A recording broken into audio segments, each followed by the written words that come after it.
Yo, what's going on, guys? It is your boy Cecil here. Now, one of the most important ways to actually understand text is to understand its intentions. In today's video, I want to give it a few different ways to actually give your text a purpose, which is actually something that people frequently overlook when they consider text, because they only consider text as just text and not as text as a tool for typography.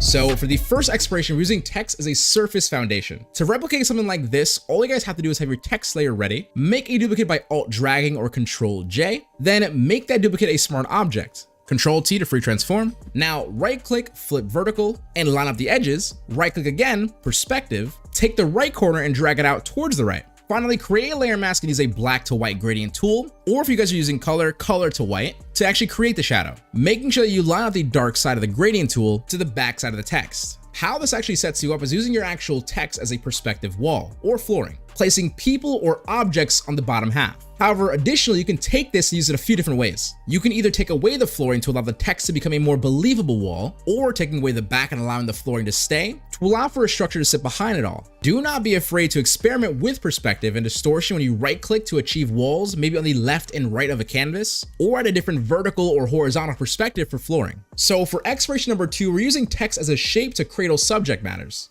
where in this specific case where you apply the correct font choice and choose a vertical top font to place on the canvas, followed by a photo dead center on a square, it very quickly creates an awesome composition. So let's say you switch out the font for a normal vertical height font and you duplicate it a bunch of times down the canvas. Apply another square, tilt it because why not, then apply your photo, and you've created another theory. Then let's say you place the very bottom text in front of the photo, you then create yet again another treatment. It's honestly very simple. It can either be as is, or it can be a really cool dope base where you can then later on, of course, throw some creative juices on it all. So now for exploration number 3 and our very last one, this is already the most popular one. It's actually using text as frames, or another way to saying it, using type as texture. Let's say you have a really cool photo combined with a really simple composition that says everything you want it to say. Now, what that means is you have all this empty space on the left-hand side, right? However, this is where you actually want to use text to help frame everything and put it all together. Now, you might be asking me, well, what do I put there? And this is where we're going to say info dump. I'm talking things like location, dates, coordinates, because why not, logos, or even like a really cool quote for the design itself. Like if it's a Nike campaign, you put like, just do it.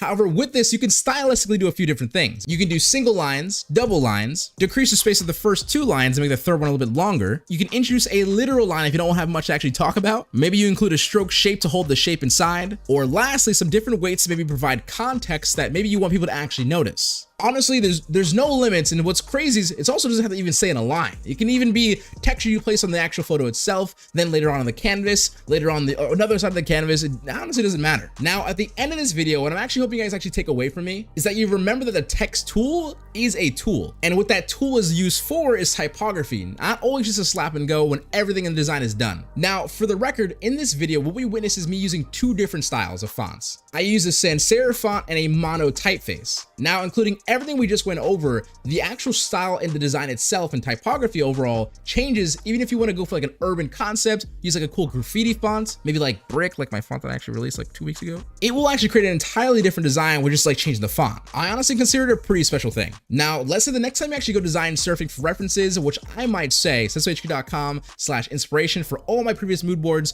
for the past like 50 weeks for the record. However, you want to look at the design, right, and ask yourself, what do you believe the reasons that the artists are actually placing the text there is for? Now, of course, if you're wrong, you're actually right in a way, because what that means is that you took inspiration and applied it the way that you saw it. So like if we all looked at this mood board from an inspiration page, right, we will most likely all see something different that we want to try. And of course, will there be people that see the same thing? Absolutely. But will there also be different creative concepts that come out of this? Absolutely as well. Either way, it's been your boy Cesso HQ out. Do not forget to keep smiling, stay positive, and stay freaking productive, guys. Later, much love, peace, enjoy your day. And for the record, if you're at the end of this video and you watch normally, I try to talk normal in this video. You let me know how it goes. I don't know.